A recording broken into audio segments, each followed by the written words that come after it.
Hello, कैसे हैं आप सब। मैं आपका मेंटोर और आप देख रहे हैं लर्न इंग्लिश विदाउट रूल्स का एक नया और फ्रेश सेशन। एक बार फिर से आपके सामने उपस्थित हुए हैं उसी टॉर्चर वाले एपिसोड के साथ। बढ़ाएंगे आपके डिक्शनरी में शब्दों की संख्या। बात कर रहे हैं द हिंदू एडिटोरियल वोकैबुलरी की। और पिछले दिन के सेशन में जो सरप्राइज था उसने मुझे ही सरप्राइज कर दिया है। मुझे लगता है कि हम ही वेल्ले बैठे हैं। भाई साहब, आरसी आपके लिए कितना इंपॉर्टेंट है, खैर ये नहीं समझ सकते हैं, तो आज हम यहाँ पर उसका आंसर कर रहे हैं। आपने बनाया नहीं बनाया, क्योंकि कमेंट में तो आप आंसर लिखते नहीं हैं, आपको अपने इज्जत की बहुत पड़ी है। तो अब इन सब चीज़ों को रहने देते हैं। आप क्या सोच करके नहीं बनाए ये तो मुझे नहीं पता, लेकिन एग्जामिनेशन के पॉइंट ऑफ व्यू से, एडिटोरियल अंडरस्टैंडिंग के पॉइंट ऑफ व्यू से और इंग्लिश को बेहतर करने के नज़रिए से हर एक लेवल पर वो एक अच्छा प्रयास था। मैं करता रहूँगा। मैंने पिछले दिन ही बताया था, वो पढ़ लीजिए ना सर वाला हाल है, तो मैं तो करता रहूंगा। खैर, एक बच्चे का सवाल है। सवाल क्या कहेंगे, वो सवाल नहीं है, एक उन्होंने छुट्टी छुड़ाने की कोशिश की है। छुट्टी छुड़ाने की कोशिश की है। अब आईडी तो मुझे नहीं पता क्या नहीं चल रहा है, हिटमैन गेमिंग 77। खैर, बच्चे से ऐसा कुछ नहीं है। उन्होंने लिखा है कि सर मेरा बिहार दरोगा है, उसमें इंग्लिश का क्या काम। एब्सोल्युटली। तो जितने भी मेरे दरोगा बनने वाले साथी हैं और जो उस तरफ प्रयासरत हैं, शायद वो भूल रहे हैं कि आप जुडिशरी का एक हिस्सा बनने जाएंगे और जुडिशरी की जो लैंग्वेज है वो इंग्लिश है। और आपके जो ऊपर वाले सीनियर होते हैं, आईएएस आईपीएस महोदय, वो प्रेफरेबली इंग्लिश में ही बात करते हैं। उनकी जो डॉक्यूमेंटेशन आएगी, जो मेल वगैरह आएंगे, जो केस फाइल वगैरह या कुछ इन्फॉर्मेशन नोटिस आएगी, वो मोस्ट प्रोबेबली इंग्लिश में ही आती है। तो हाँ, इंग्लिश का कोई काम नहीं है अगर आप बेइज्जत होने के शौकीन हैं तो। साथ में अगर आप चाहें तो इस बात को YouTube पर जाकर के सर्च कर सकते हैं कि जज साहब एसएचओ को, एसआई को, एएसआई को, यहां तक कि आईएएस आईपीएस को भी किस तरीके से लताड़ते हैं लैंग्वेज को लेकर के। तो ठीक है, आपके एग्जामिनेशन में सीधे सीधे नहीं पूछा जाता है, लेकिन इंग्लिश की क्या जरूरत है ये आप भी बखूबी समझते हैं। जी हाँ, अगर आप इंग्लिश में बोलते हैं, इंग्लिश में लोगों से कम्युनिकेट करते हैं, और मान लीजिए कि आपका कोई जो है वो केस उड़ीसा में कहीं पर है या फिर कहीं तमिलनाडु में है, जहां आपको जांच के लिए, इन्वेस्टिगेशन के लिए जाना पड़ता है, तो क्या करेंगे? तमिल समझ में आ जाएगी। इंग्लिश हिंदी की जगह कभी नहीं ले सकता है। हमारी भाषा है हिंदी, लेकिन इंग्लिश हमारे लिए जरूरी इसलिए है क्योंकि ये कनेक्टिंग ब्रिज का काम करता है। ये कम्युनिकेशन का ऐसा माध्यम है जो दूसरे भाषा भाषी क्षेत्र में भी आसानी से हमें सरवाइव करा सकता है। तो इस लिहाजा, और चूंकि आप दरोगा बनेंगे तो आपको तो कई और जगहों पर भी जाना पड़ सकता है, कई तरह के लोगों से बात करनी पड़ सकती है। हो सकता है कि कोई बंदा आपके यहाँ एफआईआर दर्ज कराने आए और उसे हिंदी ना आती हो, किसी विदेशी के साथ आपके क्षेत्र में गड़बड़ी हो गई हो और वो एफआईआर लिखाने आ रहा, तब क्या कहेंगे कि मैम हिंदी में लिखाइए एफआईआर, क्योंकि मुझे इंग्लिश नहीं आती है, क्योंकि मैंने कंपटीशन के समय पर यह कहा था कि मुझे इंग्लिश का मुझे क्या काम। ऐसा नहीं होता है बॉस। तो अगर आपके पास समय है तो उस लिहाजन आपको पढ़ना चाहिए और अपने लेवल को बढ़ाना चाहिए और कोशिश करनी चाहिए। और मैं ऐसा कुछ भी टफ नहीं कराता हूं कि आप नहीं कर सकते, 2-4 वर्ड तो सीखने होते हैं। चलिए सेशन की शुरुआत करते हैं। इसलिए मैं सबसे कह देता हूं सेशन को शुरू करने से पहले कि ये सबके लिए जरूरी है। आज इंग्लिश एक ऐसी लैंग्वेज हो गई है जिसकी आवश्यकता सबको है। आप मोबाइल में इंग्लिश के साथ फ्रेंडली यूज कर पाते हैं, आप हिंदी में उसको चेंज कर लीजिए लैंग्वेज, फिर देखिए आपके साथ क्या क्या होता है और कितनी परेशानी होती है। खैर, इसको आप बखूबी समझते हैं, तो आई थिंक कि मैं जो कहना चाहता हूं वो आप तक पहुंच गया है। चलिए सेशन की शुरुआत करते हैं, लेकिन उससे पहले जो लोग इस चैनल पर नए हैं और वैसे पुराने लोग जिन्होंने अब तक चैनल को सब्सक्राइब नहीं किया है, प्लीज सब्सक्राइब कर लीजिए। बेल आइकन प्रेस करके नोटिफिकेशन को ऑल पर रखना नहीं भूलेगा, ताकि यहाँ से जो वीडियो अपलोड हो उसकी सूचना आपको मिले और कोई भी सेशन मिस ना हो। लाइक और शेयर करने में कंजूसी नहीं कीजिएगा। साथ में सेशन के दौरान मन में कोई बात रह जाए तो कमेंट में लिखकर साझा जरूर कीजिएगा। अगले सेशन में उसके आंसर के साथ हम जरूर उपस्थित होंगे। जैसा कि आज एक बच्चे के सवाल का जवाब मैंने दिया है, तो इस तरीके से अगर आप कोई भी सवाल पूछते हैं तो हम अगले सेशन में उसका आंसर आपके सामने जरूर रखेंगे। चलिए सेशन की शुरुआत करते हैं।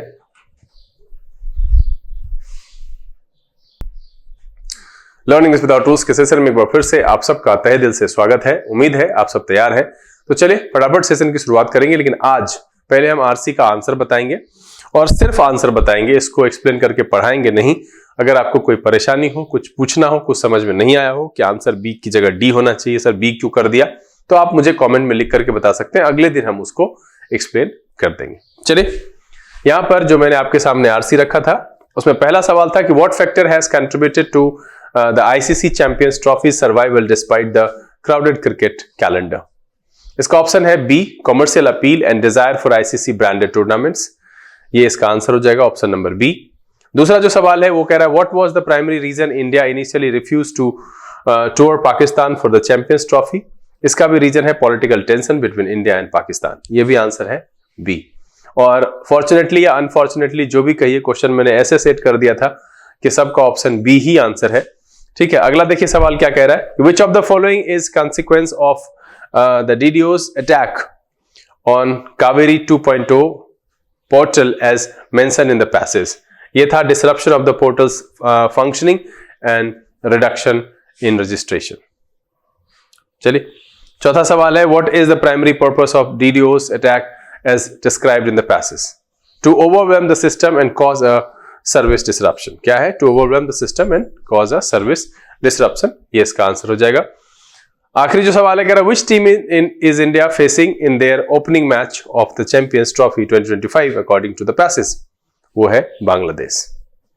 तो उम्मीद है कि आप सबने इसका आंसर ठीक ठीक किया होगा और सबके पांचों पांच सही हुए होंगे। तो अब भी कम से कम अपने द्वारा प्राप्त किए गए अंक कमेंट में लिख करके बताइए। ये भी बताइए कि इस दौरान क्या आपको परेशानी झेलनी पड़ी, क्या दिक्कत हुआ, क्योंकि एडिटोरियल पर बेस्ड पैसेज था तो हो सकता है कि अंडरस्टैंडिंग में थोड़ी बहुत परेशानी हुई हो। बहरहाल अगर अभी भी नहीं बनाए हैं तो बनाइए जरूर, और जो भी सेशन में यहाँ पर डालता हूं कोशिश करिए कि उसको सॉल्व करें, क्योंकि इंग्लिश के बिना आज के दौर में सर्वाइव करना थोड़ा कठिन तो है। चलिए सेशन की शुरुआत करते हैं। शुरू वहीं से करेंगे वर्ड ऑफ द डे से, और आज का जो पहला वर्ड है वो है फिनिश। फिनिश नाउन और वर्ब दोनों तरीके से इस्तेमाल होता है, और इसका मतलब है to do something with skill and delicacy, or skilful and subtle handling of situation, refined delicacy. मतलब कुशलता से संभालना, कौशल, चतुराई और निपुणता। इस अर्थ में हम फिनिश शब्द का प्रयोग करते हैं। वर्ब और नाउन दोनों तरीके से प्रयोग होता है। सिनोनिम की बात करें स्किल, टैक्ट एंड एलिगेंस, क्या हो जाएगा? Skill, tact and elegance. Antonym की बात करें क्लमजीनेस, इनेप्टनेस एंड ऑकवर्डनेस, क्या हो जाएगा? Clumsiness, ineptness and awkwardness. एक अर्थ में फिनिश के एंटोनिम के तौर पर प्रयोग कर सकते हैं। तो यहां पर जो आज हमने वर्ड ऑफ द डे के तौर पर चुना है शब्द को, वो है फिनिश। अच्छा वर्ड है, आप इसको चाहो तो यूज कर सकते हो। To do something with skill and delicacy, skilful and subtle handling of situation, refined delicacy. इस अर्थ में हम यूज करते हैं फिनिश का, कुशलता से संभालना, कौशल, चतुराई या निपुणता। इस अर्थ में फिनिश शब्द का प्रयोग किया जाता है। एग्जांपल देख लेते हैं। She handle the negotiation with great finesse, ensuring both parties were satisfied. क्या है? She handle the negotiation with great finesse, ensuring both parties were satisfied. तो यहां पर जो आज हमने लिया है वर्ड, वो है वर्ड ऑफ द डे के तौर पर फिनिश। मतलब होता है to do something with skill and delicacy. देखिए मैं जितनी बार इसको रिपीट करता हूं, मुझे लगता है हर एक शब्द को मैं 4 बार तो बोलता हूं। हाँ, और इस 4 बार में भी अगर आपके जहन में वो नहीं रहता है, 15 में से जो है वो कम से कम 5 या 7 नहीं अटकता है, तो फिर आप बहुत ज्यादा डिस्टर्ब है। आपको योगा, मेडिटेशन ये सब करने की जरूरत है। और या नहीं तो आप एक्सेसिव चंचल है। हाँ, बड़े हो गए, ग्रेजुएट हो गए, लेकिन वो बच्चों वाली जो है वो चपलता और चुस्ती नहीं गई है। आप इस बात को नहीं समझ रहे हैं कि आपके लिए जरूरत क्या है। तो मैं बस इतना ही कहूंगा कि ये एक आदत है, इस आदत में खुद को ढालिए, धीरे धीरे सब बेहतर हो जाएगा। लेकिन अगर आप ये सोचेंगे कि आज नहीं करते, कल से करेंगे, कल नहीं परसों से करेंगे, तो कल कभी होता नहीं है बॉस, करना तो पड़ेगा। यही सारे शब्द पूछे जाते हैं। चलिए, तो यहां पर जो है फिनिश का मतलब है to do something with skill and delicacy, skilful and subtle handling of a situation, refined delicacy. इस अर्थ में प्रयोग करते हैं फिनिश का। कुशलता से संभालना, कौशल, चतुराई या निपुणता, इस अर्थ में प्रयोग किया जाता है इस वर्ड का। चलिए सेशन की शुरुआत करते हैं, और जो पहला वर्ड है वो है एवरिशियस। एवरिशियस एडजेक्टिव की तरह इस्तेमाल होता है, और इसका मतलब होता है having an extreme greed for wealth or material gain, मतलब है कि जिसको किसी भी चीज का, मटेरियलिस्टिक चीजों की जिसको बहुत लालच होती है, मतलब है लालची और लोभी। इस अर्थ में हम एवरिशियस शब्द का प्रयोग करते हैं। एवरिशियस के सिनोनिम के तौर पर देखें तो ग्रीडी, कॉवेटस एंड रेपिशियस का इस्तेमाल कर सकते हैं। ग्रीडी, कॉवेटस एंड रेपिशियस एक अर्थ में एवरिशियस के सिनोनिम के तौर पर इस्तेमाल करेंगे। एंटोनिम की बात करें जेनरस, सेल्फलेस एंड चैरिटेबल। क्या हो जाएगा? जेनरस, सेल्फलेस एंड चैरिटेबल एक अर्थ में एवरिशियस के एंटोनिम के तौर पर प्रयोग किया जा सकता है। तो यहां पर जो हमने इस सेशन में इस पेज पर पहला शब्द रखा है वो है avaricious, having an extreme greed for wealth or material gain, मतलब है लालची और लोभी। इस अर्थ में हम एवरिशियस शब्द का प्रयोग करते हैं। एग्जांपल देख लेते हैं। The avaricious businessman exploited his workers to maximise profits. क्या है? The avaricious businessman exploited his workers to maximise profits. चलिए अगला जो शब्द है वो है स्मिजन। स्मिजन नाउन की तरह प्रयोग होता है और इसका मतलब होता है very small amount of something. अब देखिए हम लोग इसके लिए मिनिमल शब्द का इस्तेमाल करते हैं। अब इसको कैसे जहन में रखा जाए, तो आप इसको याद करने के लिए भी मिनिमम शब्द का इस्तेमाल कर सकते हैं इसके सिनोनिम में, या फिर स्मिजन का मतलब याद कर लीजिए। और हर जगह पर जहां आप मिनिमम बहुत कम मात्रा के लिए लेस अमाउंट वगैरह इस्तेमाल करते हैं उसकी जगह पर इस शब्द का इस्तेमाल करिए।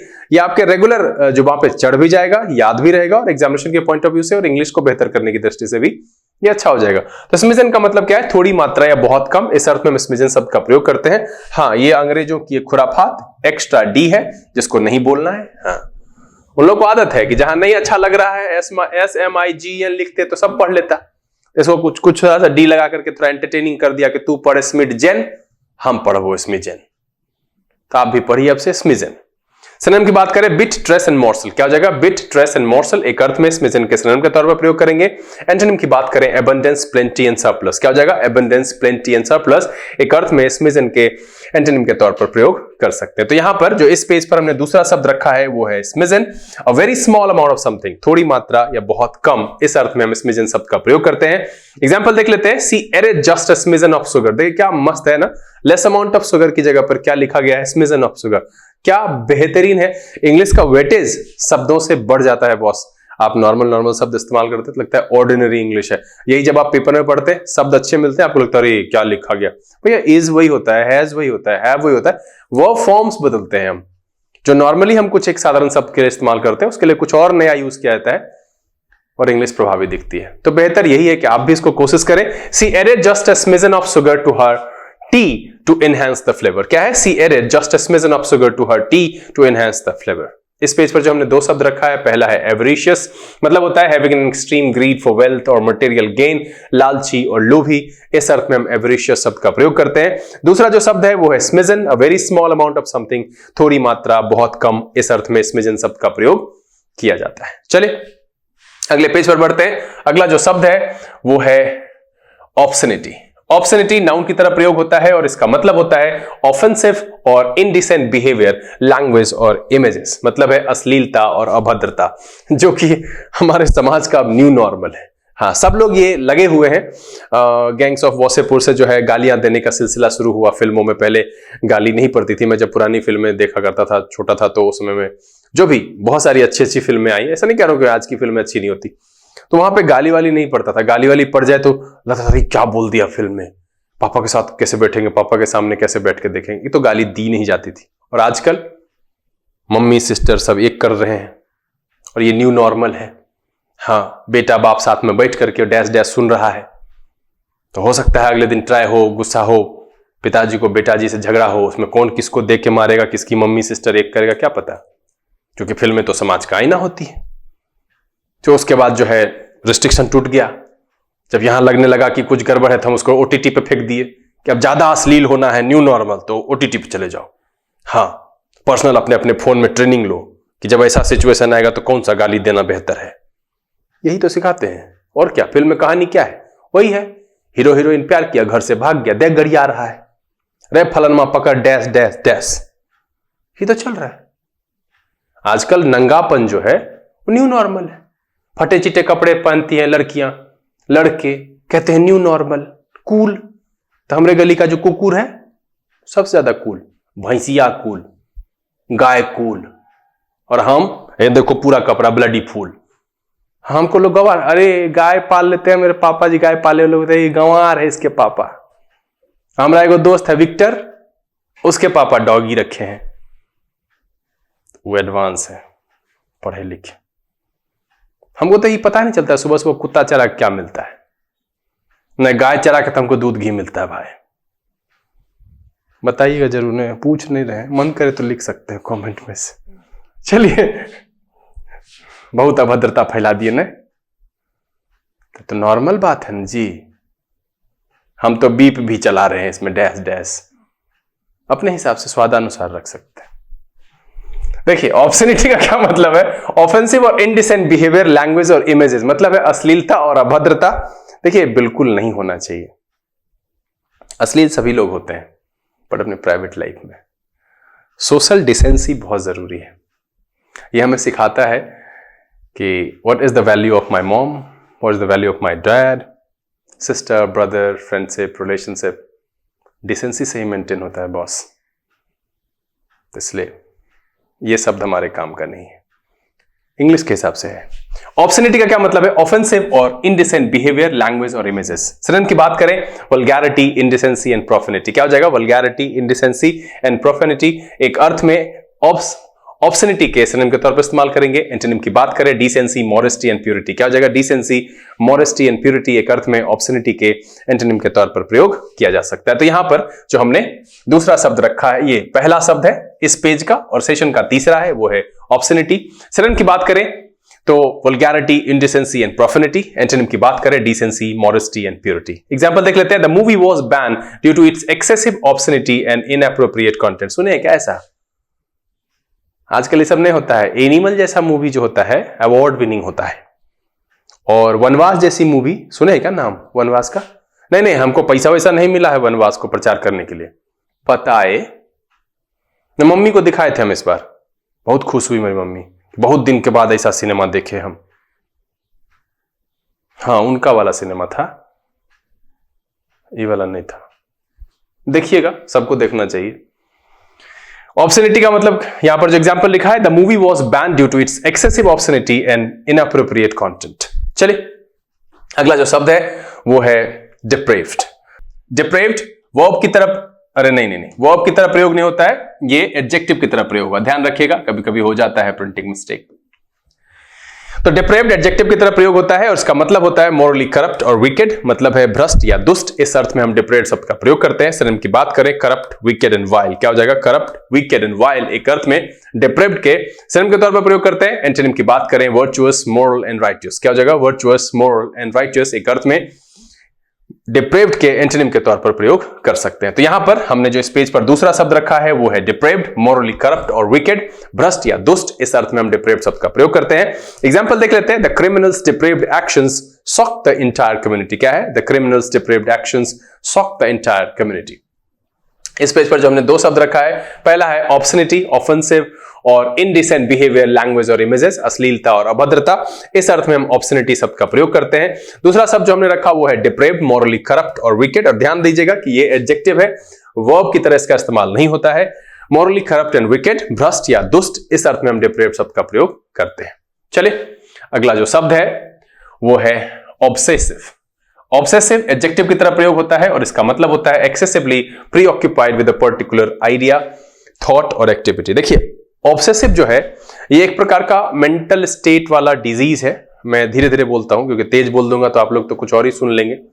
OCD मतलब है ऑब्सेसिव कंपल्सिव डिसऑर्डर। एक प्रकार का होता है कि जैसे कुछ लोग को देखिएगा ना कि बार बार हाथ धो रहा है, बार बार हाथ धो रहा है, बार बार चेहरा धो रहा है, बार बार पैर धो रहा है, चीजों को धो रहा है। मतलब एक हो जाता है उनमें एक कोई आइडिया प्री ऑक्यूपाइड हो जाता है कि excessively pre occupied with a particular idea, thought और एक्टिविटी।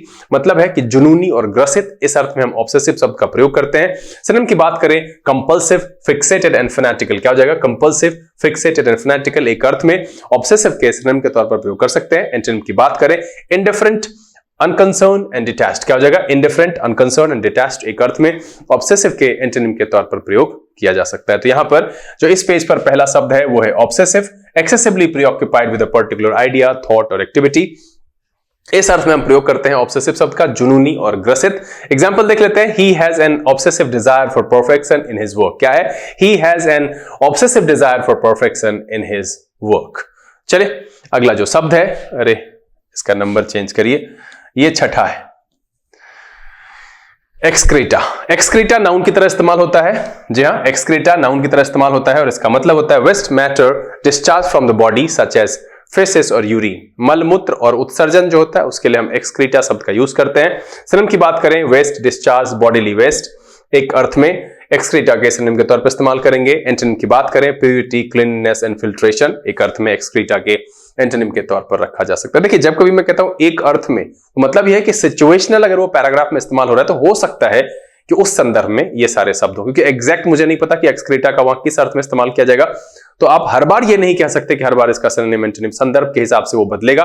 तो एक्सक्रीटा, यहां पर जो हमने इस पेज पर दूसरा शब्द रखा है वो है excreta, waste matter discharge from the body such as faeces और यूरिन, मतलब है मलमूत्र और उत्सर्जन। इस अर्थ में हम एक्सक्रीटा शब्द का प्रयोग करते हैं। एग्जांपल देख लेते हैं। Proper disposal of excreta is essential for maintaining hygiene in public places. क्या है? Proper disposal of excreta is essential for maintaining hygiene in public places. इस पेज पर जो दो शब्द है, पहला है obsessive, excessively preoccupied with a particular idea, thought और एक्टिविटी, मतलब है जुनूनी या ग्रसित। इस अर्थ में हम ऑब्सेसिव शब्द का प्रयोग करते हैं। दूसरा जो है वो है excreta, waste matter discharge from the body such as faeces and और यूरिन, मल मूत्र और उत्सर्जन। इस अर्थ में हम प्रयोग करते हैं एक्सक्रीटा शब्द का। चलिए, अगला जो शब्द है वो है फैटुअस। फैटुअस एडजेक्टिव की तरह प्रयोग होता है और इसका मतलब होता है सिली, फुलिश और लैकिंग इंटेलिजेंस, मतलब है मूर्खतापूर्ण और बेतुका। इस अर्थ में हम फैटुअस शब्द का प्रयोग करते हैं। सिनोनिम की बात करें, एब्सर्ड, फुलिश एंड इडियोटिक। क्या हो जाएगा? एब्सर्ड, फुलिश एंड इडियोटिक, एक अर्थ में फैटुअस के सिनोनिम के तौर पर प्रयोग करेंगे। एंटोनिम की बात करें, इंटेलिजेंट, सेंसिबल एंड वॉइस। क्या हो जाएगा? इंटेलिजेंट, सेंसिबल एंड वॉइस, एक अर्थ में फैटुअस के एंटोनिम के तौर पर प्रयोग किया जा सकता है। तो यहां पर जो इस पेज पर पहला शब्द है वो एक एडजेक्टिव है, फैटुअस, मतलब होता है सिली, फुलिश और लैकिंग इंटेलिजेंस, मूर्खतापूर्ण और बेतुका। इस अर्थ में हम इस शब्द का प्रयोग करते हैं। एग्जाम्पल देख लेते हैं। His fatuous remarks during the meeting made everyone question his judgment. क्या है? His fatuous remarks during the meeting made everyone question his judgment. चलिए, अगला जो शब्द है वो है बकल। बकल नाउन और वर्ब दोनों तरीके से प्रयोग होता है और मैं चाहता हूं आप सबसे कि बकल का जो नाउन वाला मीनिंग है वो आप कमेंट में लिख करके मुझे बताइए। मतलब होता है टू बेंड, कोलैप्स और गिव वे अंडर प्रेशर, मतलब है झुकना, मुड़ना और दब जाना। इस अर्थ में हम बकल शब्द का प्रयोग करते हैं। टू बेंड, कोलैप्स और गिव वे अंडर प्रेशर, इस अर्थ में बकल शब्द का प्रयोग किया जाता है, झुकना, मुड़ना या दब जाना। सिनोनिम की बात करें, कोलैप्स, क्रम्बल एंड यील्ड। क्या हो जाएगा? कोलैप्स, क्रम्बल एंड यील्ड, एक अर्थ में बकल के सिनोनिम के तौर पर प्रयोग करेंगे। एंटोनिम की बात करें, स्ट्रेंथन, विथस्टैंड एंड रेसिस्ट। क्या हो जाएगा? स्ट्रेंथन, विथस्टैंड एंड रेसिस्ट, एक अर्थ में बकल के एंटोनिम के तौर पर प्रयोग किया जा सकता है। तो यहां पर इस पेज पर जो दूसरा शब्द है वो है बकल, टू बेंड, कोलैप्स और गिव वे अंडर प्रेशर, झुकना, मुड़ना या दब जाना। इस अर्थ में हम बकल शब्द का प्रयोग करते हैं। एग्जाम्पल देख लेते हैं। The bridge started to buckle under the weight of heavy traffic. क्या है? The bridge started to buckle under the weight of heavy traffic. इस पेज पर जो हमने दो शब्द रखा है वो है पहला फैटुअस। फैटुअस का मतलब होता है सिली, फुलिश और लैकिंग इंटेलिजेंस, मूर्खतापूर्ण और बेतुका। इस अर्थ में हम फैटुअस शब्द का प्रयोग करते हैं। दूसरा जो शब्द है वो है बकल, टू बेंड, कोलैप्स और गिव वे अंडर प्रेशर, झुकना, मुड़ना और दब जाना। इस अर्थ में बकल का प्रयोग किया जाता है। चलिए, अगला जो शब्द है वो है डिसर्न। डिसर्न वर्ब की तरह प्रयोग होता है और इसका मतलब होता है टू रिकॉग्नाइज, डिटेक्ट और परसीव समथिंग क्लियरली, मतलब है पहचानना, भांपना या समझना। इस अर्थ में हम डिसर्न शब्द का प्रयोग करते हैं, टू रिकॉग्नाइज, डिटेक्ट और परसीव समथिंग क्लियरली। सिनोनिम की बात करें, डिटेक्ट, परसीव एंड डिस्टिंग्विश। क्या हो जाएगा? डिटेक्ट, परसीव एंड डिस्टिंग्विश, एक अर्थ में डिसर्न के सिनोनिम के तौर पर प्रयोग करेंगे। एंटोनिम की बात करें, ignore, overlook and miss interpret. क्या हो जाएगा? Ignore, overlook and miss interpret, एक अर्थ में डिसर्न के एंटोनिम के तौर पर प्रयोग किया जा सकता है। तो यहां पर जो इस पेज पर पहला शब्द है वो है डिसर्न, टू रिकॉग्नाइज, डिटेक्ट और परसीव समथिंग क्लियरली, पहचानना, भांपना और समझना। इस अर्थ में इसका प्रयोग किया जाता है। एग्जाम्पल देख लेते हैं। She could बेयरली discern the road signs in the heavy fog. क्या है? She could barely discern the road signs in the heavy fog. चलिए, अगला जो शब्द है वो है foreclose. Foreclose वर्ब की तरह प्रयोग होता है और इसका मतलब होता है to take away the right to redeem mortgage property due to non payment, मतलब है अधिकार समाप्त करना और रोक लगाना। किसी चीज को जब्त कर लेने के अर्थ में भी हम फोरक्लोज शब्द का प्रयोग करते हैं। सिनोनिम की बात करें, रिपोजेस, कन्फिस्केट एंड सीज। क्या हो जाएगा? रिपोजेस, कन्फिस्केट एंड सीज, एक अर्थ में फोरक्लोज के सिनोनिम के तौर पर प्रयोग किया जा सकता है। एंटोनिम की बात करें, रिलीज, रीस्टोर एंड रिटर्न, क्या हो जाएगा? रिलीज, रीस्टोर एंड रिटर्न एक अर्थ में फोरक्लोज के एंटोनिम के तौर पर प्रयोग किया जा सकता है। तो यहां जो इस पेज पर दूसरा शब्द है वो है foreclose, to take away the right to redeem a mortgage property due to non payment, मतलब है नॉन पेमेंट की वजह से मॉर्गेज प्रॉपर्टी पर अधिकार समाप्त कर देना, उसको रोक लगा देना या जब्त कर लेना, इस अर्थ में हम प्रयोग करते हैं फोरक्लोज का। एग्जांपल देख लेते हैं। The bank had to foreclose on the house after repeated loan defaults, क्या है? The bank had to foreclose on the house after repeated loan defaults.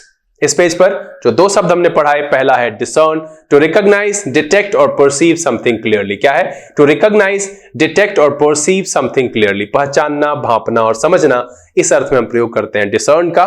दूसरा जो शब्द मैंने यहां पर रखा वो है foreclose, to take away the right to redeem a mortgage property due to non payment, मतलब है अधिकार समाप्त करना, रोक लगाना, इस अर्थ में हम प्रयोग करते हैं फोरक्लोज का। चलिए अगला जो शब्द है वो है म्यूटिलेट। म्यूटिलेट वर्ब की तरह प्रयोग होता है और इसका मतलब होता है टू सिवियरली डैमेज और disfigure something, specially a body part, मतलब विकृत करना, कुरूप करना या अंग भंग कर देना। हाँ देखिए, ये स्पेशलाइज्ड बॉडी पार्ट को बिगाड़ दे, मार मार के मुंह का नक्शा बिगाड़ दिए, तो म्यूटिलेट शब्द है। हम यहाँ पर डिस्ट्रॉय फेस नहीं कह सकते, एनिहिलेट नहीं कह सकते। देखिए स्पेशलाइज्ड वर्ड यही है कि ऑप्शन में आएगा, तो हमको अगर चेहरे या शरीर को अंगभंग करने के लिए शब्द का चुनाव करना होगा तो म्यूटिलेट शब्द का चुनाव करेंगे। टू सिवियरली डैमेज और disfigure something, specially a body part, विकृत करना, कुरूप करना या अंग भंग करना, इस अर्थ में हम म्यूटिलेट शब्द का प्रयोग करते हैं। सिनोनिम की बात करें, डिसफिगर, मेम एंड मैंगल, क्या हो जाएगा? डिसफिगर, मेम एंड मैंगल एक अर्थ में म्यूटिलेट के सिनोनिम के तौर पर प्रयोग कर सकते हैं। एंटोनिम की बात करें, हील, रीस्टोर एंड रिपेयर, क्या हो जाएगा? हील, रीस्टोर एंड रिपेयर एक अर्थ में म्यूटिलेट के एंटोनिम के तौर पर प्रयोग कर सकते हैं। तो यहां पर जो इस पेज पर हमने पहला शब्द रखा है वो है म्यूटिलेट, टू सिवियरली डैमेज और disfigure something, specially a body part, विकृत करना, कुरूप करना या अंग भंग करना, इस अर्थ में हम म्यूटिलेट शब्द का प्रयोग करते हैं। एक मिनट।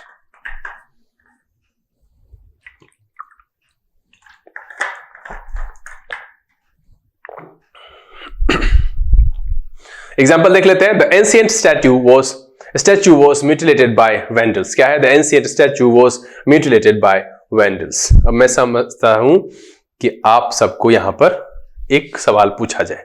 हाँ, वेंडल का मतलब लिख करके बताइए कमेंट में। मैंने वेंडलाइज शब्द पढ़ाया है और मैंने पिछले दिन कहा था कि उससे हम नाउन वगैरह बना सकते हैं। तो वेंडलाइज का मीनिंग अगर आप जानते हैं तो वेंडल का मीनिंग क्या होगा कमेंट में लिख करके बताइएगा जरूर। चलिए अगला जो शब्द है वो है ओवरराइड। ओवरराइड वर्ब की तरह प्रयोग होता है और इसका मतलब होता है टू कैंसिल, रिजेक्ट और take control over something, specially an order और डिसीजन, मतलब है अस्वीकार करना, निष्प्रभावी करना या हावी होना। इस अर्थ में हम ओवरराइड शब्द का प्रयोग करते हैं। टू कैंसिल, रिजेक्ट और to take control over something, specially an order और डिसीजन। सिनोनिम की बात करें, overrule, nullify and overturn, क्या हो जाएगा? Overrule, nullify and overturn एक अर्थ में ओवरराइड के सिनोनिम के तौर पर प्रयोग करेंगे। एंटोनिम की बात करें, अप्रूव, वैलिडेट एंड एनफोर्स, क्या हो जाएगा? अप्रूव, वैलिडेट एंड एनफोर्स एक अर्थ में ओवरराइड के एंटोनिम के तौर पर प्रयोग किया जा सकता है। तो यहां पर जो हमने इस पेज पर दूसरा शब्द रखा है वो है ओवरराइड, टू कैंसिल, रिजेक्ट और take control over something, specially an order और डिसीजन, अस्वीकार करना, निष्प्रभावी करना या हावी होना। इस अर्थ में हम ओवरराइड शब्द का प्रयोग करते हैं। एग्जाम्पल देख लेते हैं। The Supreme Court has the power to override lower court decisions, क्या है? The Supreme Court has the power to override lower court decisions. इस पेज पर जो हमने दो शब्द रखे, पहला है म्यूटिलेट। म्यूटिलेट का मतलब होता है टू सिवियरली डैमेज और disfigure something, specially a body part, मतलब है विकृत करना, कुरूप करना, अंग भंग करना। इस अर्थ में म्यूटिलेट शब्द का प्रयोग करते हैं। दूसरा जो शब्द है वो है ओवरराइड, टू कैंसिल, रिजेक्ट और take control over something, specially an order और डिसीजन, यानी अस्वीकार करना, निष्प्रभावी करना या हावी होना। इस अर्थ के लिए हम ओवरराइड शब्द का प्रयोग करते हैं। चलिए अगला जो शब्द है वो है फेट एकॉम्प्ली। फेट एकॉम्प्ली नाउन की तरह प्रयोग होता है और इसका मतलब होता है thing that has already happened और been decided, leaving no option for change, मतलब है कुछ भी अगर हो जाए और कोई ऑप्शन बदलने का ना हो उसको कहते हैं फेट एकॉम्प्ली। मतलब है पूर्ण तथ्य या पूर्व निर्णित तथ्य, मतलब है जिसका निर्णय पहले से हो चुका है। पूर्व निर्णित मतलब है जिसका निर्णय ले लिया गया है, उसके लिए हम यूज करते हैं फेट एकॉम्प्ली का। सिनोनिम की बात करें, डन डील और इरिवर्सिबल एक्ट कह सकते हैं। अब यहां पर कुछ ऐसा शब्द नहीं था तो, और एंटोनिम की बात करें, पॉसिबिलिटी, अनसर्टेनिटी, जो कि अनिश्चित है, जिसको रिवर्सिबल एक्ट कह सकते हैं, वहां इरिवर्सिबल है तो रिवर्सिबल कह सकते हैं। तो जो शब्द वहां पर सुटेबल संदर्भ के हिसाब से आप रख सकते हैं। तो ये इसके एंटोनिम के तौर पर पॉसिबिलिटी और अनसर्टेनिटी को रखा जा सकता है। तो यहां पर हमने जो पहला शब्द रखा है वो है फेट अकॉम्प्ली, मतलब होता है thing that has already happened और been decided, leaving no option for change, मतलब जहां पर कि कोई ऑप्शन नहीं हो। जैसे कि अब डेट बीत गया एग्जामिनेशन का, फॉर्म नहीं भर पाए, तो वो हो गया, वो रिवर्स नहीं हो सकता है, तो वहां उस संदर्भ में आप फेट अकॉम्प्ली शब्द का इस्तेमाल कर सकते हैं। एग्जांपल देख लेते हैं। The merger of the two companies was presented to the employees as a fait accompli. क्या है? The merger of the two companies was presented to the employees as a fait accompli. चलिए अगला जो शब्द है वो है इंटरैग्नम। इंटरैग्नम नाउन की तरह प्रयोग होता है और आपको जानकर यह बहुत आश्चर्य होगा क्योंकि आप लोग पढ़े नहीं है। हाँ, OWS के एपिसोड को तो आप लोग देखे नहीं है, वहां पर मैंने इसको बताया है, इंटरैग्नम शब्द की चर्चा हुई है। कौन कौन से लोग हैं जो ये सुन चुके थे पहले, जरा कमेंट में लिख करके बताइएगा। तो हमको नहीं लगता है कि एक दो भी होगा। 2-4 बच्चे हैं मेरे क्लास के जो OWS याद करते थे, शायद उनको ध्यान में हो, लिख के बताइएगा जरूर। इंटरैग्नम का मतलब होता है अ पीरियड ऑफ टेम्पररी सस्पेंशन और गैप बिटवीन गवर्नमेंट और रूलर्स। मतलब है कि अंतराल और शासकीय अंतराल, जो दो सरकारों के बीच में जो शासकीय अंतराल होता है उसको कहते हैं interregnum. A period of temporary suspension और गैप बिटवीन गवर्नमेंट्स और रूलर्स, इस अर्थ में हम इंटरैग्नम शब्द का प्रयोग करते हैं। सिनोनिम की बात करें, इंटरवल, हाइतस एंड पॉज। क्या हो जाएगा? इंटरवल, हाइतस एंड पॉज एक अर्थ में इंटरैग्नम के सिनोनिम के तौर पर प्रयोग करेंगे। एंटोनिम की बात करें, कंटिन्यूटी, सक्सेशन एंड स्टेबिलिटी। क्या हो जाएगा? कंटिन्यूटी, सक्सेशन एंड स्टेबिलिटी एक अर्थ में इंटरैग्नम के एंटोनिम के तौर पर प्रयोग किया जा सकता है। तो यहां पर जो इस पेज पर हमने दूसरा शब्द रखा है जो कि सेशन का सेकंड लास्ट वर्ड है, वो है interregnum. A period of temporary suspension और गैप बिटवीन गवर्नमेंट्स और रूलर्स, यानी अंतराल और शासकीय अंतराल, इस अर्थ में हम इस शब्द का प्रयोग करते हैं। एग्जांपल देख लेते हैं। During the king's interregnum the kingdom was ruled by the council. क्या है? During the king's interregnum the kingdom was ruled by the council. इस पेज पर जो हमने दो शब्द रखे हैं, दोनों के दोनों बहुत मजेदार हैं। पहला है फेट अकॉम्प्ली, मतलब होता है thing that had already happened और been decided, leaving no option for change, पूर्ण तथ्य, पूर्व निर्णित तथ्य, इस अर्थ में हम यूज करते हैं फेट अकॉम्प्ली का। और दूसरा जो शब्द है वो है interregnum. A period of temporary suspension और गैप बिटवीन गवर्नमेंट्स और रूलर्स, अंतराल या शासकीय अंतराल, इस अर्थ में प्रयोग करते हैं इंटरैग्नम शब्द का। चलिए सेशन में आगे बढ़ते हैं और रखते हैं आपके सामने आखिरी शब्द, ये है मैंडेट। मैंडेट नाउन और वर्ब दोनों तरीके से प्रयोग होता है और इसका मतलब होता है टू ऑफिशियली रिक्वायर और order something to be done, और एन ऑफिशियल ऑर्डर और कमीशन टू डू समथिंग, मतलब है आदेश देना, अधिकृत करना या आधिकारिक आदेश, इस अर्थ में हम यूज करते हैं मैंडेट शब्द का। सिनोनिम की बात करें, रिक्वायर, डिक्री एंड एनफोर्स। क्या जगह? रिक्वायर, डिक्री एंड एनफोर्स एक अर्थ में मैंडेट के सिनोनिम के तौर पर प्रयोग कर सकते हैं। एंटोनिम की बात करें, रिवोक, प्रोहिबिट एंड फॉरबिड। क्या जगह? रिवोक, प्रोहिबिट एंड फॉरबिड एक अर्थ में मैंडेट के एंटोनिम के तौर पर प्रयोग कर सकते हैं। तो यहां पर इस पेज पर जो पहला शब्द है जो कि सेशन का आखिरी शब्द है वो है मैंडेट। टू ऑफिशियली रिक्वायर और order something to be done, और एन ऑफिशियल ऑर्डर और कमीशन टू डू समथिंग, आदेश देना, अधिकृत करना या आधिकारिक आदेश, इस अर्थ में हम यूज करते हैं मैंडेट शब्द का। एग्जांपल देख लेते हैं। The law mandates that all vehicles must be registered before use. क्या है? The law mandates that all vehicles must be registered before use. चलिए सेशन यहां पर समाप्त तो हो गया है, लेकिन अभी दो बोनस और है, मतलब है दो इडियम है, आज के एडिटोरियल में था, देख लेते हैं। तो ये जो शब्द है आखिरी वो है मैंडेट। टू ऑफिशियली रिक्वायर और order something to be done, और एन ऑफिशियल ऑर्डर और कमीशन टू डू समथिंग, आदेश देना, अधिकृत करना या आधिकारिक आदेश, इस अर्थ में यूज करते हैं मैंडेट शब्द का। चलिए आज का जो पहला इडियम है वो है पे थ्रू द नोज। क्या है? पे थ्रू द नोज। ये इडियम की तरह प्रयोग होता है और इसका मतलब है टू पे too much money for something. क्या है? टू पे too much money for something, मतलब है बहुत अधिक कीमत चुकाना। किसी चीज के लिए अगर आप बहुत अधिक चुकाते हैं कीमत, तो ये इडियम जो है वो वर्ब वाला फ्रेज है, पे थ्रू द नोज, इस अर्थ में यूज करते हैं टू पे too much money for something. Example देख लेते हैं। आई हैड टू पे through the nose for concert tickets because I bought them at the last minute. क्या है? I had to pay through the nose for concert tickets because I bought them at the last minute. आज का जो दूसरा idiom है वो है barking up the wrong tree। ये भी एक इडियम है। इसका मतलब होता है to pursue a mistaken or misguided course of action or assumption, मतलब है गलत दिशा में प्रयास करना। इस अर्थ में हम प्रयोग करते हैं barking up the wrong tree, to pursue a mistaken or misguided course of action or assumption। गलत दिशा में प्रयास करना। एग्जाम्पल देख लेते